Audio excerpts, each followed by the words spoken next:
Hi guys, welcome to the Carnivore Entrepreneur Show. I am your host, Grant Hutchby. I have with me Dan, and today's theme for this interview is the secret to living is giving. I'm not going to take away Dan's thunder in any way, shape or form. So Dan, welcome to the Carnivore Entrepreneur Show. So let's kick things off. So for those who don't know you, who are you and what do you do? Well, thank you very much, first of all, for the kind invitation to be here. It's always interesting when you start introducing yourself because you wonder how far you should go back. I had my bronze swimming certificate and my silver swimming certificate before the age of 15. It was incredible. But the serious way I like to introduce myself is I was born in Cambridge but made in Birmingham. Been living in Birmingham since the age of 18. Came up here for uni, very fortunate to be at the University of Birmingham, had a cracking time there, was the worst civil engineer I think they've ever had on their books, but developed a love for nightclubs and events and organising parties and balls and all that kind of stuff. And that's really where I got started in business. So I've carved out a bit of a life up in Birmingham, very, very proud landlord and refurber.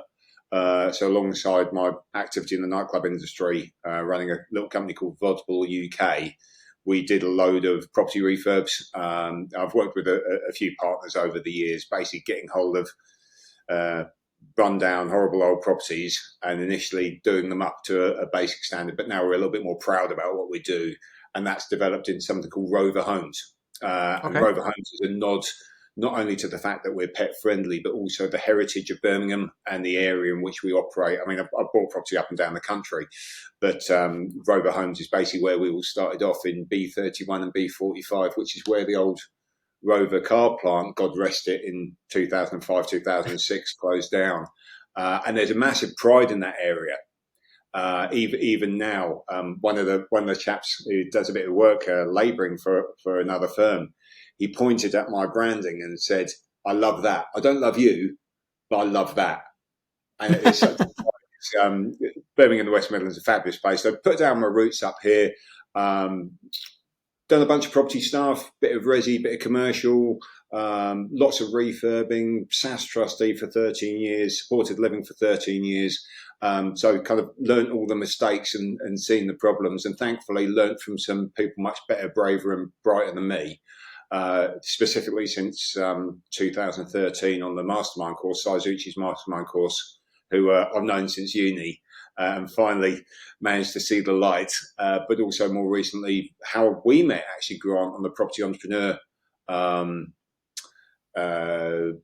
training system, or community is a better word of putting it. And that's really, I guess, where this podcast has come into it, where I've always been interested in giving back, because been humbly fortunate to have a very good life and kind of, have all of my facilities, everything's working. Bits fall off occasionally, but generally I'm in good shape.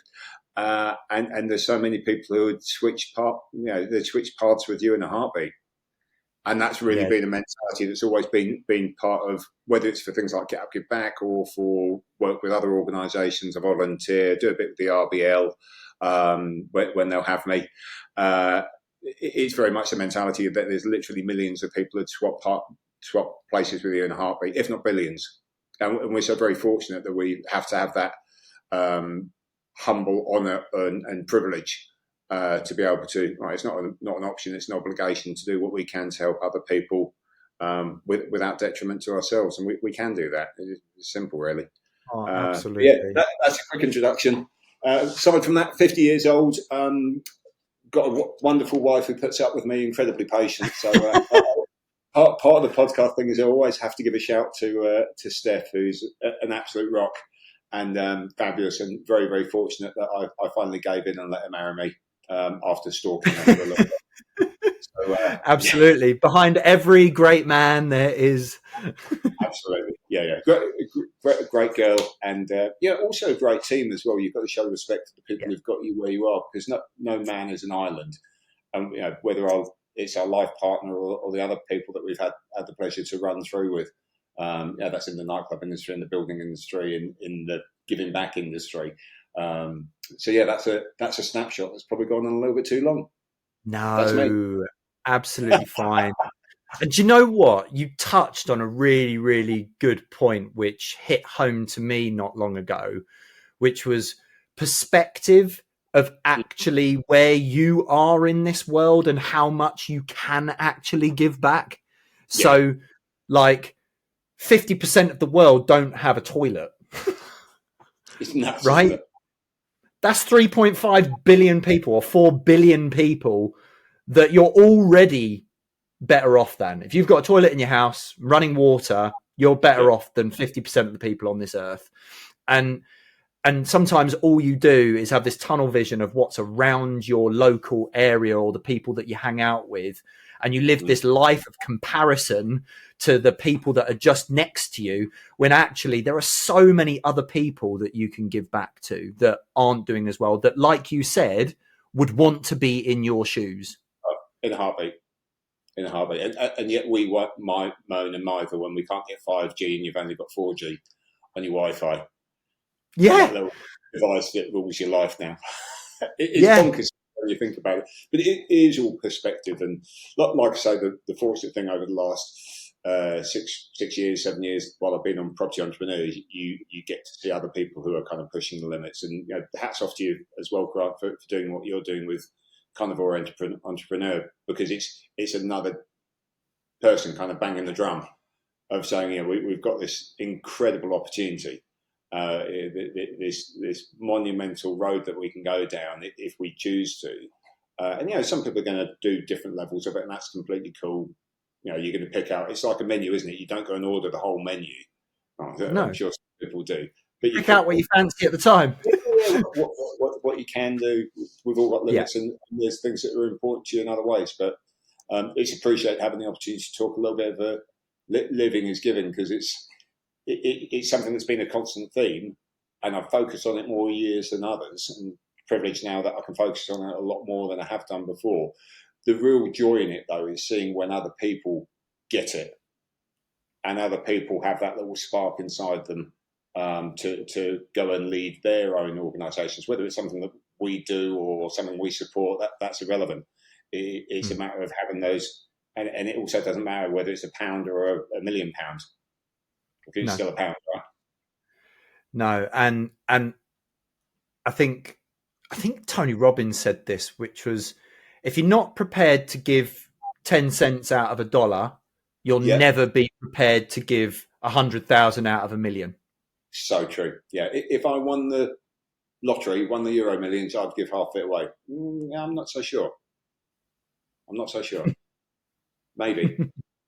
But I think it's like everything else. And whatever the program or the process is, it's that discipline and that habit. And it all starts from the first step, first mile, first push up, first donation, whatever it is. So it's that little spark.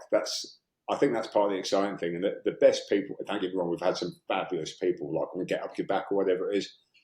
But where it's really, really exciting is when you have someone say, I can't raise 100 quid. I cannot do that.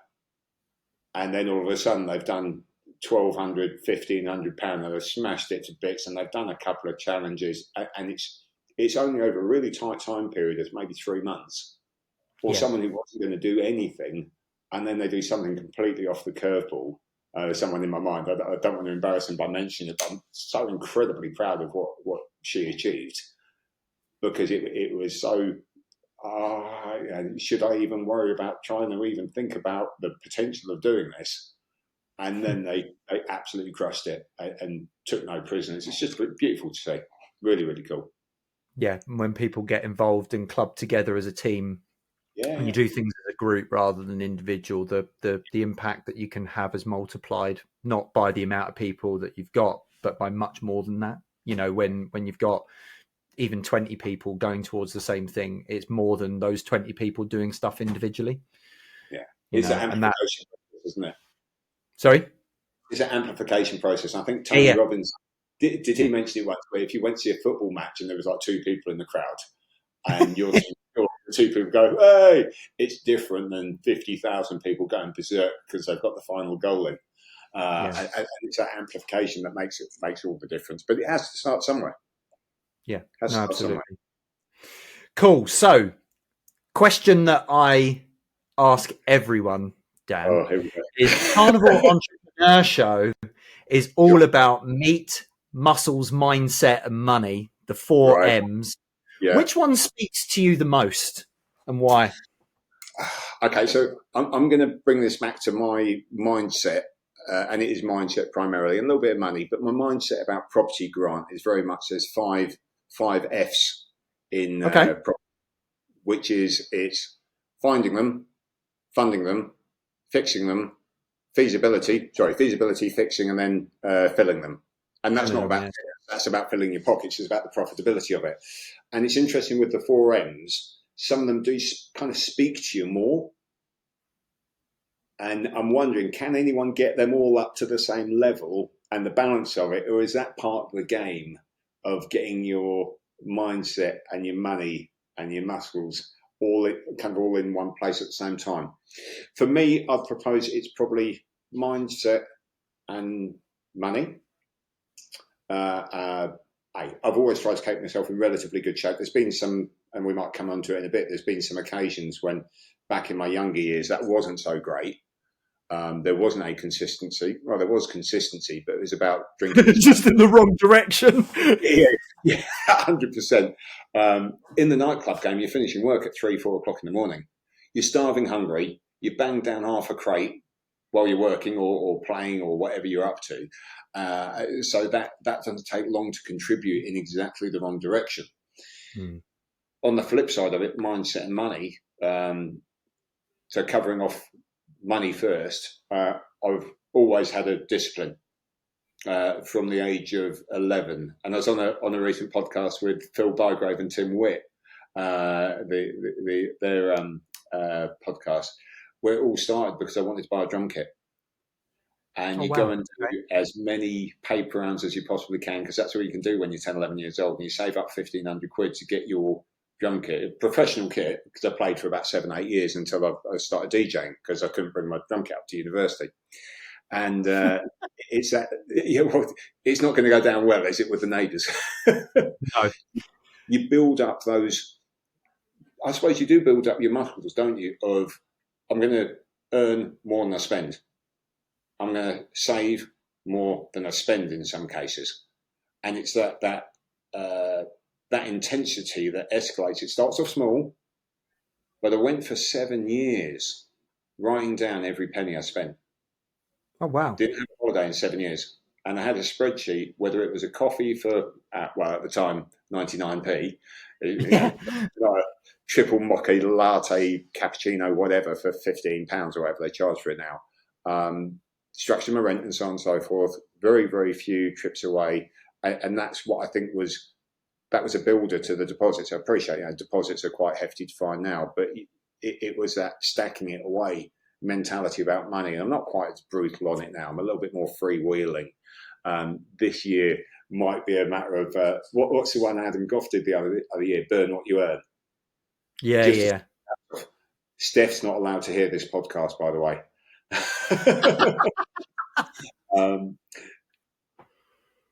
But that's put me in good stead. We've got the SaaS, we've got the Financial Fortress versions 1 and 2. We're working on Financial Fortress number 3. We do long-term leases with supported accommodation. The refurb business is pretty solid, portfolio, and all those different kind of stacks. I like to think of them as bricks in a wall. So you get a good foundation, and then you layer your bricks and your mortar on top, and that's how you protect yourself. Money. So that's my mindset on money. Mindset in general. This is really where I guess Get Up, Get Back, and the dedication towards that came from, because there's a bit of a mentality there, and not saying from the old days and nights or anything like that. I've not taken an oath to protect the weak or something, but we do have a unique opportunity in what we have to give back something of what we earn. And the principle I apply to is something called tithing. It used to be a religious thing where basically you give 10% back. So there's a strict, again, a discipline. And mindset, could you define it as discipline? I think so. A mindset of 10% of what I earn is mine to keep, but 10% is for those in need. And that all comes from a book I was fortunate enough to read at the age of 19 called The Richest Man in Babylon. Yes. Yeah. George S. Clanson, who wrote it back in, it's a bit oldie worldy because it was written in 1910 or whatever it was. Yeah, yeah. But it's that discipline, that structure, the 7 laws of gold. And the one that kind of really sang out to me was, you basically partition.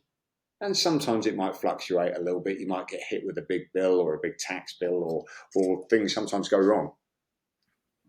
But it's a lot better to be in a position where you've kind of made the hard decisions early, and then you're able to suffer those curveballs. Whatever Auntie Rachel comes out with in the budget, or maybe an investment doesn't go so good, or maybe you think, as I've done before, you're more capable in certain ways than you are, and you've made an investment and it's gone. Yeah, I used to own a bar. I owned a bar for 3.5, 4 years. Because being in the nightclub industry for thick end of 25 and licensed trade, you know a lot of different stuff. There's a very different game between putting on events in other people's venues and running your own. Even with the capabilities of the management we had, it's a tough game. It's hard graft. Anyone who works in a hospitality licensed bar, especially catering, hats off to them because they're doing a lot of hours and the return ain't great. You can have a lot of fun and you can have a bunch of beers afterwards, but it's not necessarily a way to make a load of money unless you're really very, cash cow. Very good. Yeah, 100%. And it can do well for a bit. And then 3 years later on, we had to take a view to close the business because we got absolutely lambasted by competition, all landed in the same period, literally the same 8, 12 weeks. And we just couldn't keep up. So sometimes those investments that you make in good faith and happily, maybe they don't work out so well. And then your cash flow's been affected and you've got a little bit of a reset to deal with. Better a little bit of a reset than a complete undercut on it. Yeah. So that's why I think the Carnivore Entrepreneur, that'd be the big tick for me, if you like. It's a bit of a gel between mindset and money. Cool. And I like that. And to your point of can you do all 4? I think the short answer is yes, but I don't think that you can focus on all 4 at the same time. I think what you can do is you can work on 1 or 2 at the same time and build them up, and I do think that they all feed into each other. Like, meat basically means, you're eating whole foods, you're eating properly, you're putting things into your body that are good for you. Sure. And muscles is you want to be young and fit and healthy, and you want to move the way that you want to move. You want to be able to, I guess, as a 50-year-old, still be able to move like you were 20. Right. And you've not lost that. And then obviously you've got your mindset and your money, which gives you that foundational happiness and freedom to be able to do what you want whenever you want it. And I think that's the sort of the thing that I'm trying to promote is we all need to be younger, happier, and freer, because if we are, we can give back more. Yeah. And I believe that having a focus on getting to a point where you can just give all of yourself to the world, financially, emotionally, physically, if you can give yourself to the world, it will make you a better entrepreneur. So that actually leads me into my next question is, how has giving back made you a better entrepreneur? Well, interestingly, it was a couple of years back. I think it was Get Up, Give Back 23, 24. So between the Hike Against Hunger and the Cardio versus Cancer campaign. Yeah. There's not been that many. I should kind of know them by now, shouldn't I? It's interesting. Our focus now is on 26 and 27. So we're already in discussions about 2027. And I can't say too much about that, but it's obviously not. Unbelievably exciting. 26 is going to be massive, but 27 is got a little bit of extra evolution in it. It was interesting how in 23, 24, because I've been out banging the drum, about Hike Against Hunger and cardiovascular cancer, I got introduced to someone, not Dan's the nightclub guy and he's been around Birmingham for 25 years. It wasn't Dan does Rover Homes and he's in supported accommodation and Sastra 3 and blah, blah, blah, blah, which is what it usually would have been. I got introduced to someone as Dan's a Get Up, Give Back guy. Excellent. So those 86 refurb projects and the 25 years and the God knows how many million people we've put through nightclub doors was actually irrelevant. The unique piece, the introduction, was he's a guy who helps people get up, get back. And that was probably more pleasure, being very selfish about it. That was kind of more kind of exciting. A little bit of sadness because obviously we'd done a bunch of work on the other things. But it was interesting how that had been propagated and promoted and amplified by someone else as an introduction. And it's those little tiny leads that go in. From the point of view of being a better entrepreneur, I think it does make you focus on the fact that if you're making X £100,000 a year, you get to give some of that back. And it drives you to do more. So if you want to make a donation, if you want to provide support to someone, if you want to support someone who's maybe their donations aren't doing so well, because we have a little slush fund for each Get Up Your Back if people aren't kind of getting where they need to be. And what was beautiful, again, it's the amplification, other people taking it on. There was a lady who's funding, she was about 250 quid light on her target because she does a lot of stuff. It was actually one of the charities from last year. And everyone in that group shipped in. It was £10 here, £20 there, £40 here, whatever it was. So people got it. They got what we were trying to achieve, which is, we don't leave anyone behind. Everyone. Do you feel like you've had a little bit of an identity shift from being that entrepreneur in property and nightclubs into being the get up and give back guy? I fucking hope so. Yeah, the nightclub game, don't get me wrong, it's fabulous and we had a load of fun and so forth, but it was a dark decade. There was a lot of things that if I could have changed them now, I would have done. It was nightclubs and it was people going out and having drinks and so forth. And we did try and service people as well as we could from a safety point of view, making sure people got in genuine cabs, that people left as reasonably as they could, but also had a great time and were entertained. It's not exactly on the same evolution. And I mean, one of the show questions was about legacy. And interestingly, because Rosanna's obviously in the nightclub game as well, and we've discussed this previously before, is what do you want your legacy to be? And it doesn't necessarily have to be big, name up in 40-foot neon lights above a building. But if you started something that other people can run with, that's probably better than... I know it's interesting, actually, Grant. It's an interesting question because there's still a beauty when you bump into old pals from uni and they say, "Oh, do you remember that night when?" Yeah. You remember when we had that. Chesney Hawks in one of the venues, and it was decent size of venue, 3,000 capacity venue, and literally everyone in was. You could basically feel the building tilt a little bit because everyone wanted to be.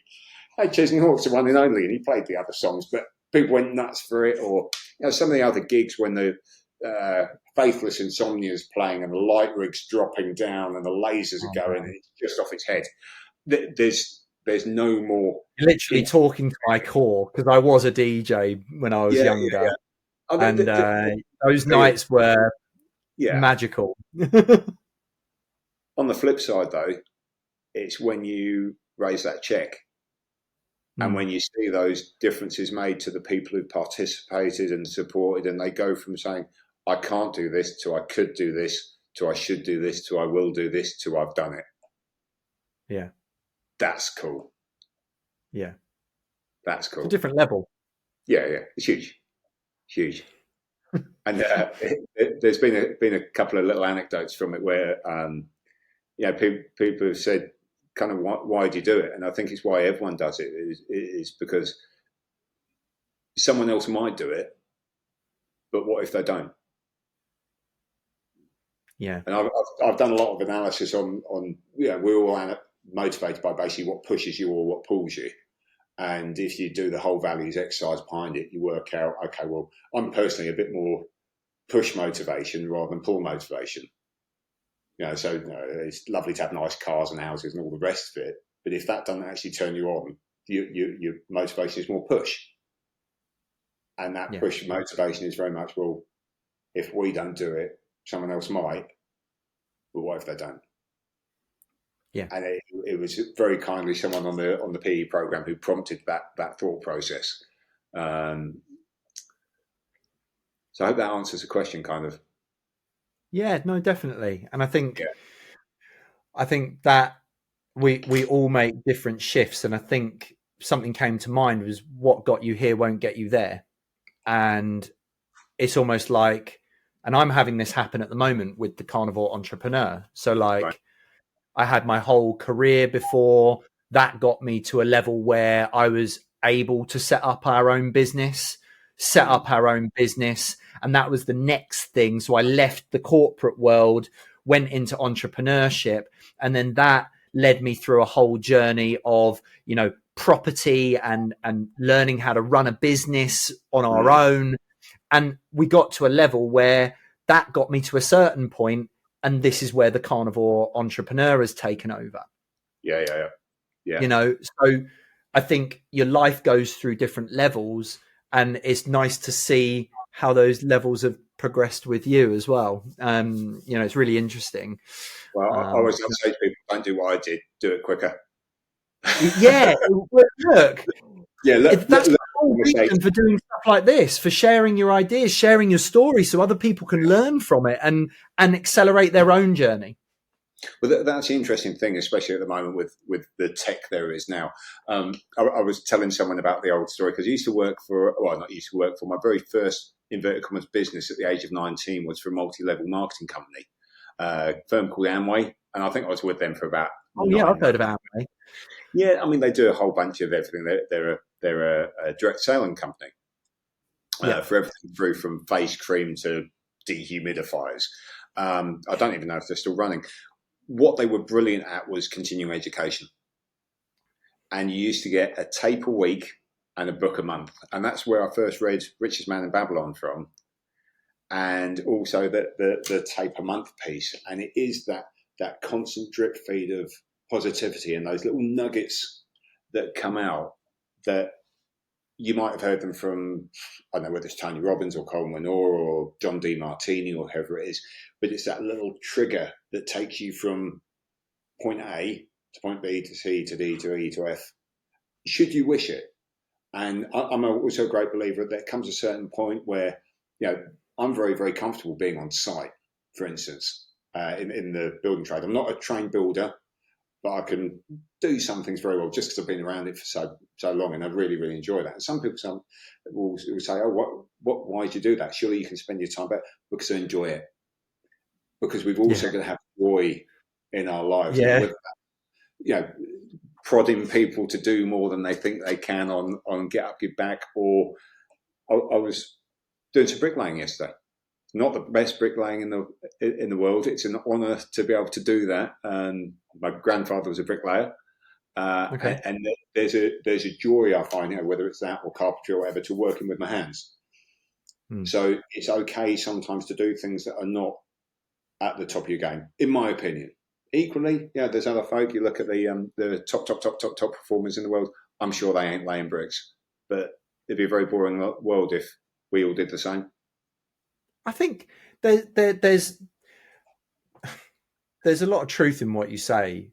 I think the problem is where you feel like you have to do those what may be described as lower level tasks, right? When you have to do those, then it becomes a problem. But when it's a choice and you're doing it for enjoyment, like as an example, I would never pay someone to go and help my daughter move some stuff, from one place to another. I would go and help her myself because that's an opportunity to spend time with my daughter. Yeah. Right. So I'm doing a lower level task, but I'm doing it for a much more positive reason. Yeah. And if you're doing it for enjoyment or you're doing it for connection, you're Mm. choosing to do that rather than having to do that. And I wouldn't see that as a low value task. I would see that as a very, very high value task, because it's giving you something on a higher level, even though what you're doing could be considered lower level. Yeah. No, that's the key to it.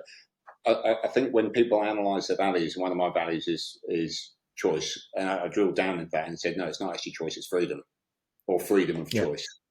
Freedom of choice. Yeah, absolutely. We all have a choice. Yeah. Well, you do, don't you? You get up or you stay in bed.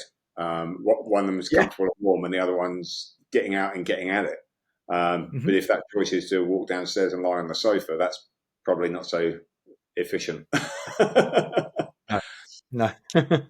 So yeah, bit of a sideline there, I guess. So next question. Yeah. So let's just touch on. I like this conversation, but let's touch on the pillars of what is the carnivore entrepreneur and how that fits into your life. So the first pillar, which is the one I believe in most, is to have a young, strong, healthy body. Okay. We can all do better in life if we start looking after the only thing that we've got for the rest of our lives, which is our body, right? Let's look after it. Let's make it as young as it possibly can be. You've taken on some massive physical charity challenges like the 3 Peaks and all the mountains that you've gone up and down. Sure. How do you stay strong enough to lead from the front with that and literally do virtually all the challenges that you put out there? You know, everyone else does 1 or 2, but you just crack on and do them all. Like, what is it that you do in between doing those challenges to keep your body healthy and strong? Sure. So the base level is 12,500 steps a day. Funnily enough, I had a very similar conversation with one of my old clubbing staff, and each year on Property Entrepreneur we do the Blue Crest thing, and my metabolic age is 35. Well, we'll be 35 this year. Last year was 34, so it's 15 years below. 15 years, yeah. That's the maximum you can go to. which is awesome. And I must admit, considering the 15, 20 years in the license trade, I don't know how that's actually occurred. The only answer I could give him, because he said to me, well, how the hell have you done that? Because I enjoy a beer like the next man, and my diet's okay, but could it be a lot better? Yeah, 100%. And I have been down sub 10% body fat. 2013, I realised that things needed a little bit of a tweak. It was at a time when I was newly single and hit the gym, hit the cut, so on and so forth, was in rare shape. I'm not in quite such good shape now, but I think my mind's in the right shape that the things like the Get Up, Get Back challenges, there's 2 precursors to that. One is I have a fairly consistent physical activity. It's 12,500 steps. It's relatively okay sleep. Sleep's something I need to work on. One of the reasons I enjoy site work is all of a sudden your step count goes up 20,000 plus. Yes. And I tend to run my life now in quarters. So summertime, we bashed through a load of stuff. And while I was project managing them, I also enjoy doing the work on site. So why not? You're there anyway. Get involved with the blokes, lead from the front, because no one can ever say, well, I'm not going to do that. I'm not going to lift that. I'm not going to change that. I'm not going to maneuver that. If you're there with them, might be the right thing to do. Some people say you shouldn't be doing it, but I'm like, well, let's get stuck in, enjoy it. It's fun, and it builds that team mentality. Okay. So summertime is summertime. Wintertime, that's when I notice the little bit of a dip. You can do the Christmas piece, and all of a sudden you're 3-4 kilos heavier. So I know to combat that. And that's one great reason why being moved into the new office space I am, we've got the running machine next door. I tend to just elevate that. Sadly, there have been some physical complications. I had a percutaneous laser disc decompression in 2022. So that meant like taking a bit off the back of one of my discs. But it doesn't stop you from putting one foot in front of the other on the hill. No. And for the last 3 years, since we've actually been doing the challenges, I've taken the view that I can't ask someone to do Snowdon or Yorkshire Three Peaks or National Three Peaks unless I do it myself. And it's fun. I mean, Christ, you're there with the community, you're there with a bunch of folk. People can't get away from you, which is always good. Start prepping them for next year. Yeah. Oh, God, there's all sorts of goes on. They can't escape unless they run faster. So that's part of the mentality behind that activity. And also, I'm ultimately accountable. I can't be telling someone they've got to get out, do the steps, maneuver, get up early, get out in the dark, put the head torch on, all that kind of thing, unless I'm leading with that.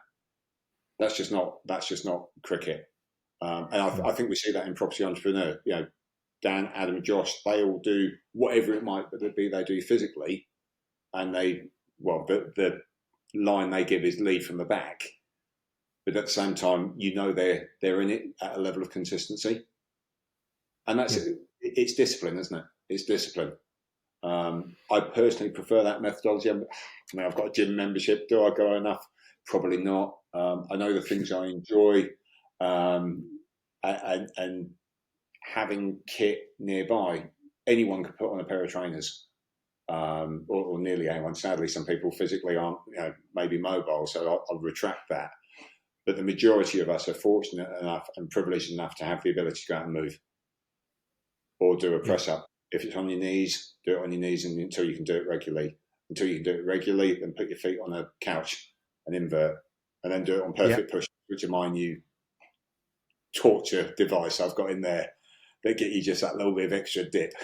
One thing is you can always escalate. Yeah, if you do one chin up, you strive to do two. If you can do two, you can do 10 eventually with enough training. And it's a matter of that management piece. Good. Have you ever had a situation where your health has slipped because of your business? 100%, yeah. The license trade, initially when I was playing records, I was doing 4, 5, 6 gigs a week. The money was fabulous. We were promoting. I was driving up to Stoke, driving up to Manchester. You're driving home at 3, 4 o'clock in the morning when you've not been giving it big licks on the piss, or falling asleep in your own car and sleeping in car parks. It was just a disaster. Seriously. So I was driving up to Stoke and Manchester that much. I took a view sometimes because I was promoting the next morning and we had facilities in the club. We were finishing at 3, 4 o'clock. What a lot of people don't understand the nightclub industry is you work during the day as well. Yeah, preparing everything. Yeah, absolutely. So to drive home from Stoke to Birmingham, if A, I was sober enough and B, I was awake enough, you've got an hour and a half drives home, hour and a half drive in the next morning. To book a hotel overnight and sleep between 4 and 9 didn't make an awful lot of sense. Sometimes we were literally roughing it, throwing yourself under the shower in the club, and then you're going at it the next day because you were doing 4, 5, 6 days work along with 4, 5, 6 gigs. And that's when you start exploding. You go from a 13 and a half stone to a 15 and a half, 16 stone. Wow. Yeah. And the picture I've got, Grant, in my head, well, I was doing a gig actually back in Birmingham. I was a resident in Birmingham on a Saturday in an R&B room of all things. Most of the stuff I did was like more kind of housey, dancey bits and bobs. And the air conditioning had broken in this room. And the room shut at about 1 o'clock because a punter actually killed over. It wasn't a big room. It was about 300, 350 capacity. And it was absolutely dripping. And I came out of the changing room. And my girlfriend at the time took a photo of, I was literally dripping. I was wearing a pair of linen trousers and a T-shirt, and everything was soaked. It was like I'd been run under a shower. It was that hot in there. And I'd take my top off to cool down, and my belly was just hanging over at 15 and a half, 15 and 3/4 stone, I think I was at the time. And it was that photo that was the motivator of saying, enough of that. And it clicked back from still enjoy a bite to eat, enjoy a beer and so on and so forth, but it wasn't the consistency of that negative discipline that I'd got myself into back in 2003. The problem with the licensed trade is drink is very, very easy, and especially when you Yes. own your own car, you're paying a lot less per cost per unit. So that needed addressing, and now pleased to say it's not that alcohol has been a alcoholic situation. Hats off to the people who have been in the industry who are now 5, 10, 15 years dry, and have kicked that habit. But God, you can do some damage with the consistency of a negative discipline. Yeah, and actually, this probably nicely leads us on to our next section, which is all of those habits not only have a massive impact on your body, how you look and feel, but also have a massive impact on your mind as well.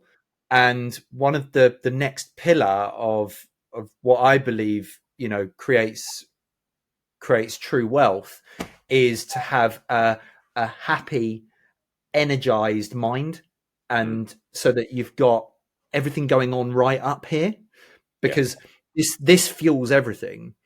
And while having a healthy body is a foundation that can fuel a healthy mind, a lot of the practices that you do to both impact your body will impact your mind as well, both negatively and positively. So how did those bad habits obviously affected your body, but how did that impact your mental capacity as well? I think because it's whether it's that, or I don't know, I've never smoked, but people who smoke, or people who eat loads and loads of sugar, or whatever it might be, I think it's almost death by 1,000 cuts, literally, in some cases, where you're not aware of it until you have that shock. Yeah, right. In my case, it was late night food and late night booze, which we're not programmed for. We're not there to do that. And owning a bar, that's a great way to have late night action, and early morning. Less said about that, the better. Yeah, right. I think what actual effect for your mind is that becomes your normal. And we'll have all had this before, where I'm gonna watch YouTube for a bit, and then you automatically go to YouTube or social media or WhatsApp or whatever it is, and it's that catching yourself of programming not only the wrong things but programming the right things. Yeah. So getting out in the air and maybe not trying to reply to every WhatsApp message you've had, it has to be a conscious decision to form the habit. But it's good just to get out and see, the colours and the state of the sky, and maybe even some cases feel the rain and feel that flush, if you like, of being out with the bite of cold air that we've got now. Yeah. I mean, okay, it's better to be warm maybe, but sometimes it's better to give yourself a wake up. So and you just touched on it. You just said it. Like, it's almost like you become asleep, and you're walking around not even knowing that something's wrong. You're blind to it, and then if you change your habits, you wake up and you realize how much you were being held back before, but you had no idea when you were in it. Yeah. And it is that little catalyst. I mean, talking of podcasts, the thing I'm testing and trialing at the moment is the LMNT. I mentioned it to you, electrolytes, because drink 2 litres of water. That's a given. That's a habit. That's got to be done. I never realised the power of electrolytes. It's just huge. And okay, you get a bit nervous sometimes about having loads of packaged goods, whether it's, I don't know, mushroom tea or whatever it is. And it's whatever works for you. Some people are big into meal prep because they don't want the discipline of doing a 7-night batch cook, or mushroom tea or matcha, or whatever it might be. It's whatever works for you. It's whatever works for you that you enjoy, and you're going to stay consistent at, most importantly. I mean, there's no point having dog's arse flavoured drink when you're having to force it down. What's the point of that? Yeah. It just doesn't make sense. But if you enjoy it and it serves you and it's not detracting, I mean, I love a Guinness like the next man, but You can't be drinking 8 of those a day, can you? That's not cool. So yeah, finding out what fuels you, what serves you, or it might be something as simple as getting out in nature is the thing that assists clearing your mind, giving you focus. There's some wonderful YouTube things. I find that if I put a YouTube deep focus music on rather than some of my old, I don't know, clubbing favourites or stuff I used to play in the band. Love some of the old rock stuff because we used to. Oh yeah. And you just find yourself all of a sudden tapping away, and you've completely lost the focus on the task in hand. Yeah. Well, there is brain music, isn't there? To help your brain perform in different ways. So, interestingly, question I've got to sort of wrap up the mind section is, what do you have specific rituals or rules that you live by to keep your mind in the place that it needs to be at? Yeah, 100%. And those change and vary as things go on. Like I say, the focus music has been fabulous. I need to adapt more to that. Got to get out in the morning to steps in. The steps absolutely essential. Interestingly, when I've not done it for whatever reason, it's not only the fact that you've not done it, it's the fact that you know that you've not done it. You feel it, don't you? Yeah, 100% you feel it, but also in the back of your head is like, you utter fuck up. You didn't go out today. You dropped the ball and you didn't need to. And your mind's playing those tricks on you. Yeah, maybe that's the little thing on your shoulder. God, how was it someone referred to? Not a demon, but a daemon. I think. Was, yeah. Hitchens referred to it the once. That literally there's something on your shoulder telling you when you've done good and when you've done bad. Yeah. I know that's a bit wibbly, but we get that, don't we? We know when we've not been the hero in our own story, and that might be something big, it might be something really, really small, but it's a matter of keeping that positivity and that reinforcement when you have achieved something. As simple as putting on your trainers, because we're privileged to be able to do so, and going out and getting 4,000 steps in. Yeah. So yeah, that's my answer for that one. Cool. So what's the main thing that you do to switch off?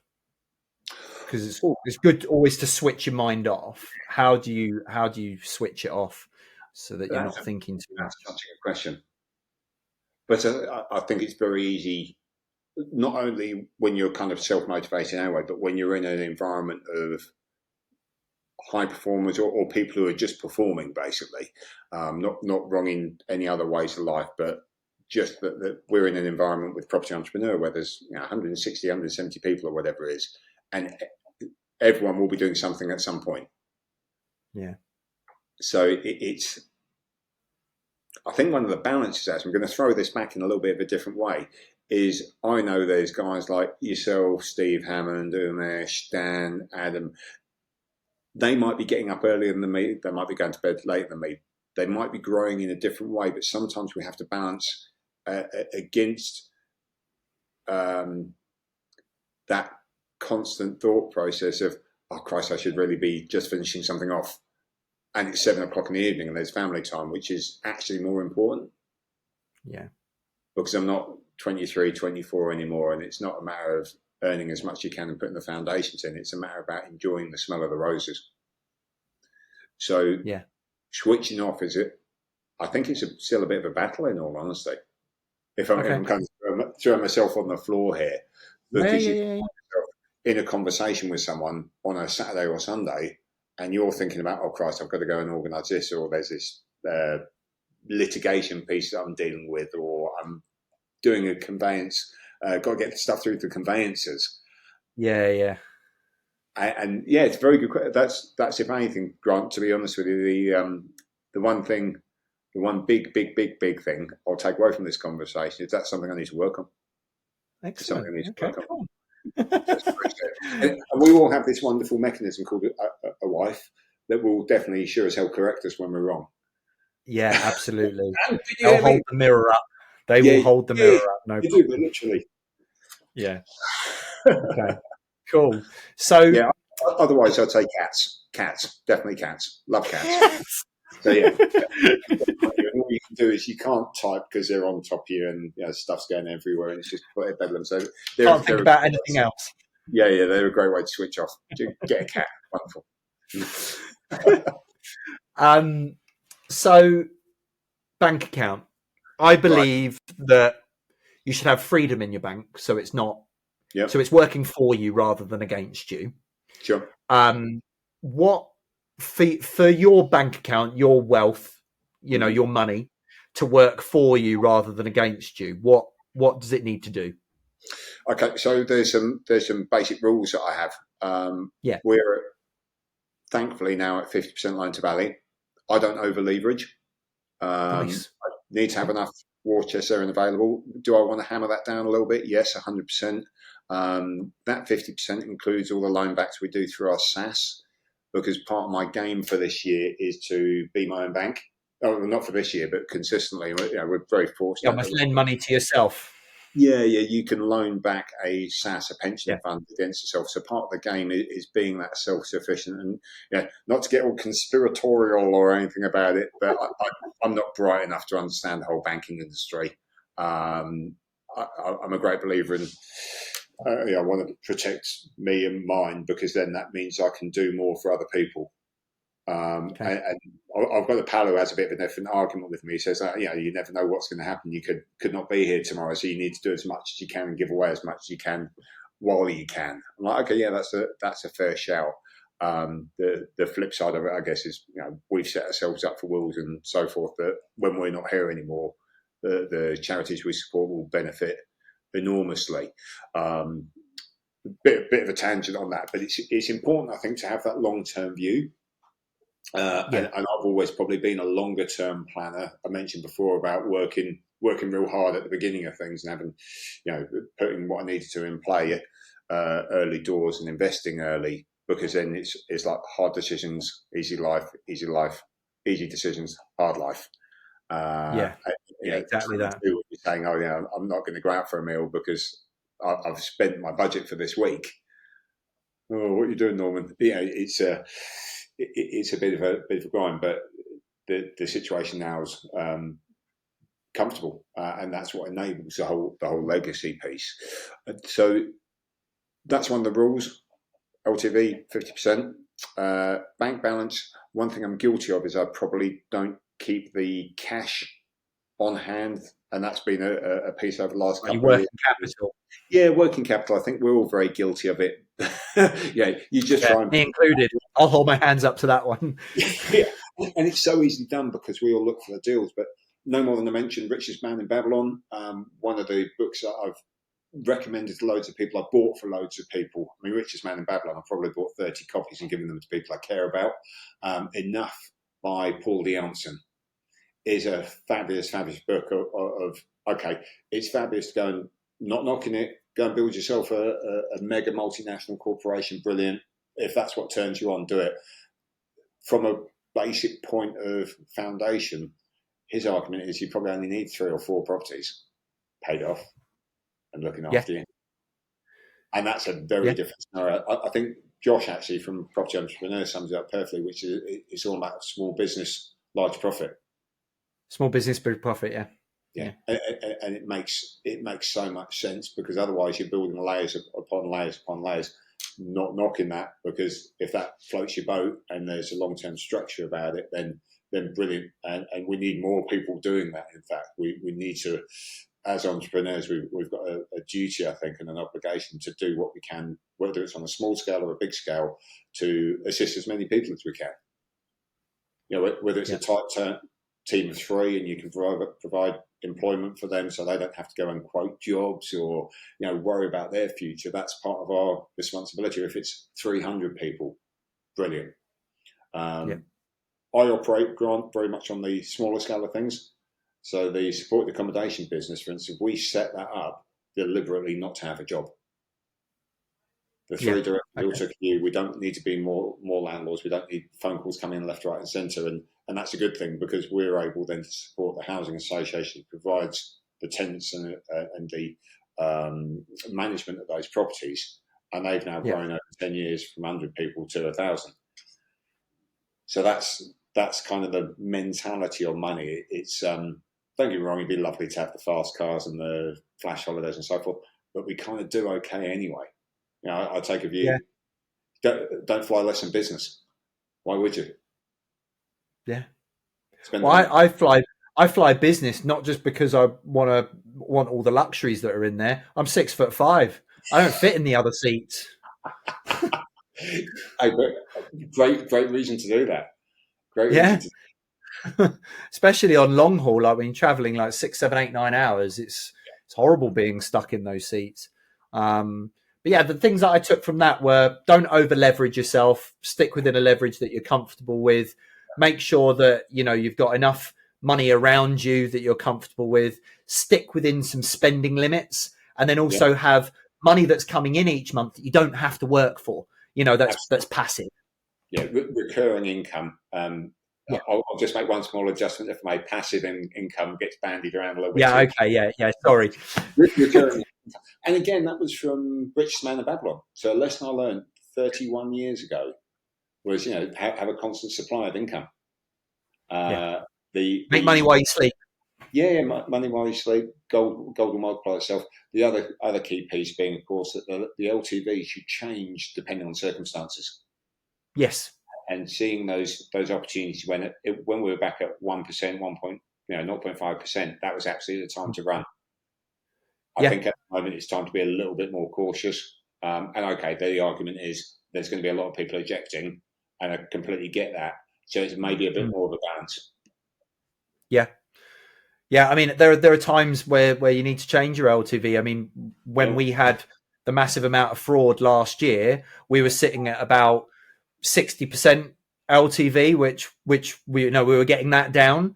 But we needed to raise that back up to 70, 75 to raise money to pay off the fraud, and it was nice to be able to have that leverage there to actually be able to do it. So we didn't feel it financially from our cash flow perspective, but we were able to fix it using our own property portfolio that we had within the LTV. So certain situations give you the opportunity, depending on where you are. Sometimes you need to leverage up, sometimes you need to pay it down, and and you'll go through different stages throughout your life on that. So I love that you've got these rules, but also some flexibility to those rules as well, depending on what stage of life you're at.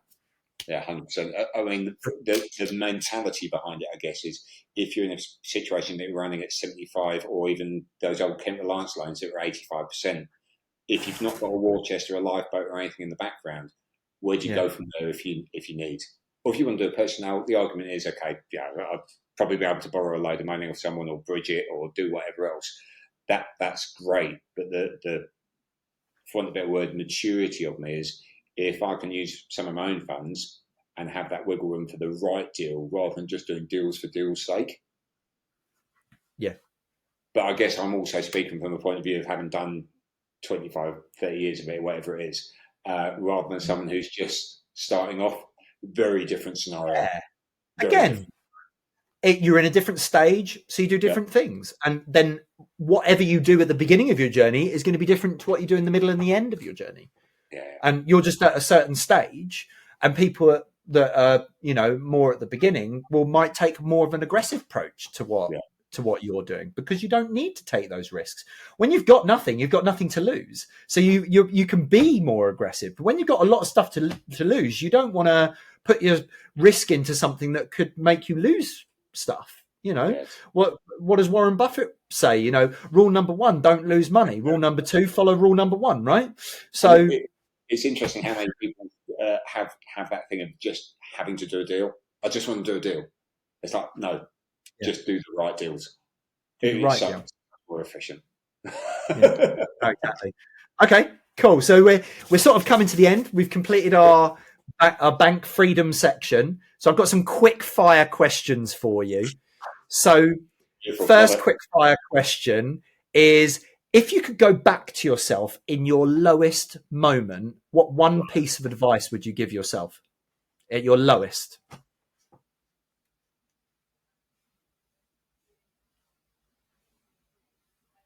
my life, lowest moment. That's quite a number to pick out of there. I think change quicker. Yeah, make changes quicker. I think that's a real good one. I would probably say for myself, it would be everything's going to be all right. Yeah. Like make a change and everything's going to be okay. Yeah, this too shall pass. Yeah. Pass. Look, I think it was is it a Chinese proverb or something where they say, good times will pass and bad times will pass. Everything will pass. Like good times will go into bad times will go into good times. Nothing lasts forever. Yeah. Well, we don't last forever, even though a lot of us act as if we do. Yeah, I know, right? That's this too shall pass. Because while what's the old phrase? It's darkest before the dawn. And as long as you choose to fight and choose to overcome, that's okay. Yeah. It's when people sadly don't, and they just keep on going down and down and down and down. So the lowest isn't necessarily bottom. No, and you can already. Well, the rock bottom is death, isn't it? Like you're not here anymore, and if you're never there, you never actually hit the rock bottom. Well, I mean, interesting conversation I had about that is that death ain't the worst that can happen. Because interesting, yeah, okay, that's a good point. We were talking about this actually on Black Box. One of the processes we run for Black Box is to help people through that process that they probably haven't even thought about, which is what they actually want, because they ain't going to be here. It's the worst thing about death or any form of that type of issue is it's not going to affect you at all, but it's going to sure as hell affect everyone else. Yeah, and actually, I had Akash on a previous interview. So anyone that wants to look into Black Box or anything like that, feel free to review the episode that I had with Akash a couple episodes ago, and that will tell you a lot more about Black Box. And Dan is a massive part of that. So we're not talking about that stuff enough. And the lowest point, if you're up to your neck in shit, stop digging. Right. Yeah. Stop digging, start climbing. Yeah, absolutely. So that's my thought process on that. That'd be the advice, and I hope my younger self, despite being frivolous and foolish, would take such advice. I like that. This too shall pass. So that's one good thing to take away. So you mentioned a couple books. What's your favourite book? If you were to gun to head. I think it is actually Richest Man in Babylon. Yeah. Okay. I mean, I know it's been written in kind of archaic language and so forth, but it's literally taught me so much. And it's a bit historic, and I think they've actually written it because it's written kind of with these and theirs and thous in it. But it's something that should be taught in schools. It should be read to people. And it's a story at the end of the day. It's a lovely storybook. I mean, I've read it dozens of times. Yeah. And like I say, bought them for people that I know and love and care about. All those books are the originals. Like they're the originals on how to approach life, how to be successful. Like my favorite book is Think and Grow Rich, which was written in the 1920s. Beautiful.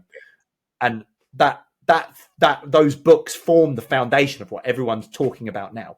Yeah. And I think they're actually coming back in. Like I feel like a lot more people are reading them now, which is great. Okay, cool. I thought it'd be Richest Man in Babylon. That would be your answer to that one. Next quick fire question is: how would you like to be remembered? I was thinking about this while out for a walk earlier, actually, and it's an interesting one because initially, when you're younger, it's about the amount of money or the number or the cars or the buildings or wherever else it is. And there's a wonderful tape which is RPM that was one of the Amway catalogue, and I remember this now is by a guy called Coleman Orr. Just an incredible speaker. And the RPM, if I remember correctly, stood for Revolutions, Posture, Momentum.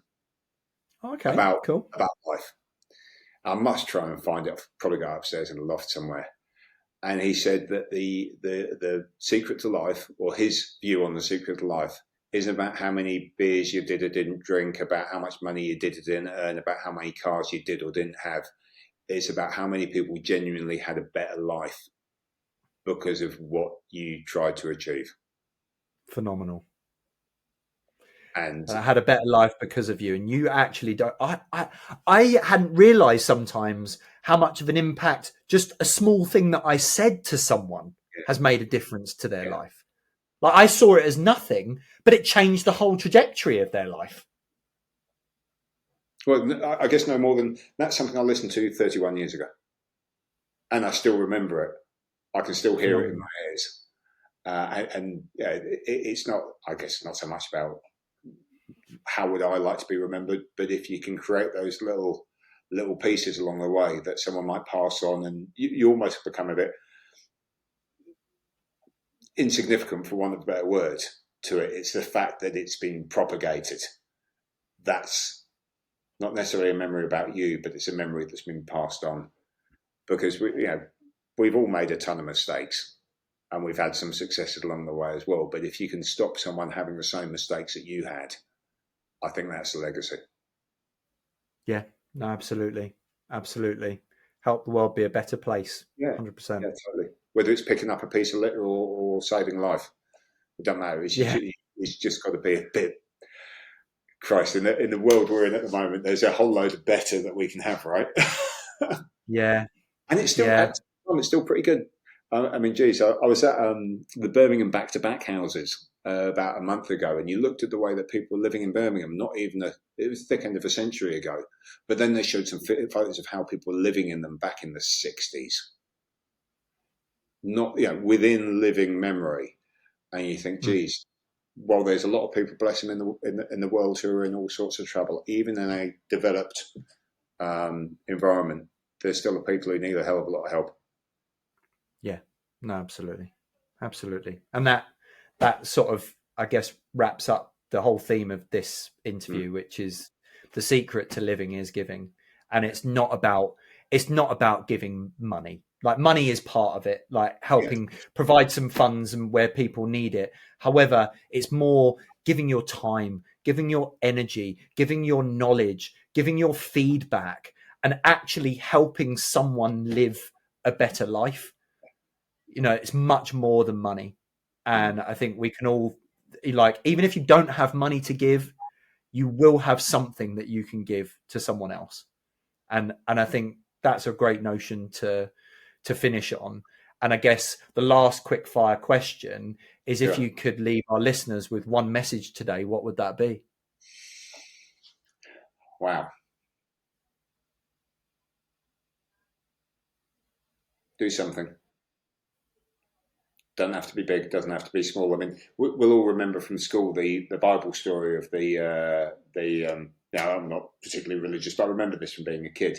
The people who were giving at the temple, and the query came, okay, who gave the most? And it wasn't the people putting the big pieces of gold necklaces and so forth, and it was the lady at the end who only gave a couple of pennies because she was there, and that's all she had.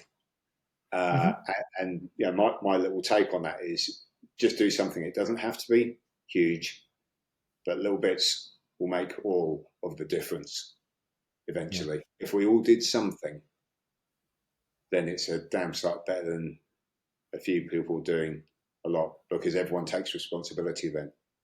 And we all can. That's we can all give time or money or energy or a compliment. Just let's gradually make things right.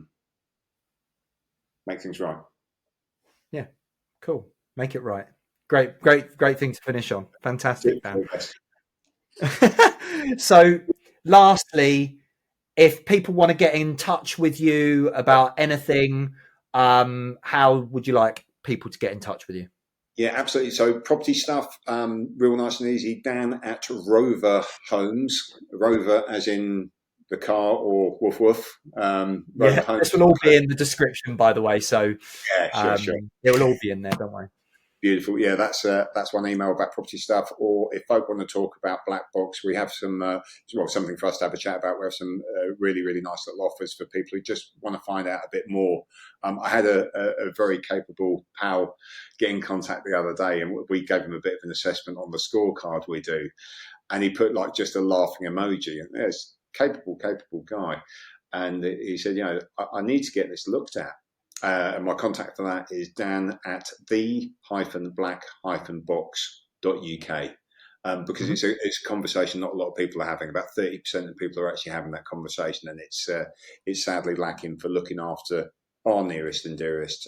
And I'd encourage people to link up if they can. Yeah, whether it's with us or with other people, it doesn't matter. We're not really bothered because the scenario. Get your legacy protected. Yeah. Just have that conversation because it's a train coming for all of us. Absolutely. Okay. Beautiful. Cool. Thank you very, very much, Dan, for joining us. And thank you for everything that you've shared. It's been a massive pleasure. And I will see you soon. Thank you very much. Take care. Appreciate it. Thank you.